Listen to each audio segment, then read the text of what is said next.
Money doesn't make you classy. That's probably what old New York thought of the Vanderbilts in the 1900s. In the middle of the 19th century, Cornelius Vanderbilt makes a killing in railroads after the Civil War when the Americans are trying to get back on their feet. He died in 1877 with $100 million. By the 1880s, his grandchildren are trying to make it as society New Yorkers, including building this mansion on 52nd and 5th that's a block long and wide. But they're still not accepted by the New York old money like the Astors. So Alva Vanderbilt decides to throw a massive party on March 26th, a Monday, 1883. She invites 1,200 of the wealthiest New Yorkers, but not the daughter of Mrs. Astor. When asked why, she said, "But I've never met you. It'd be rude to invite your daughter." Mrs. Astor has to capitulate, and the Vanderbilts are accepted into society. The lavish party would cost about $7 million in today's money, including $11,1883 in floral. Apparently, there were pots of roses. The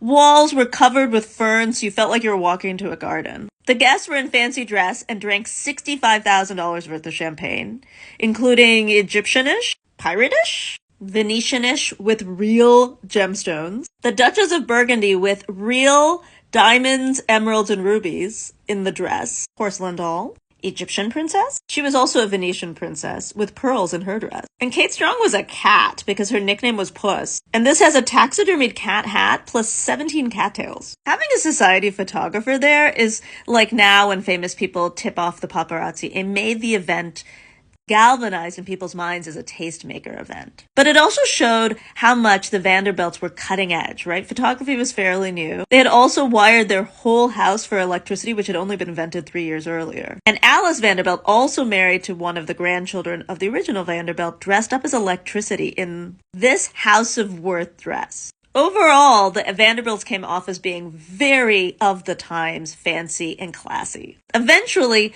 her daughter would found the Whitney Museum of Art. Her granddaughter would be a fashion designer, Gloria Vanderbilt. And her great-grandson is Anderson Cooper.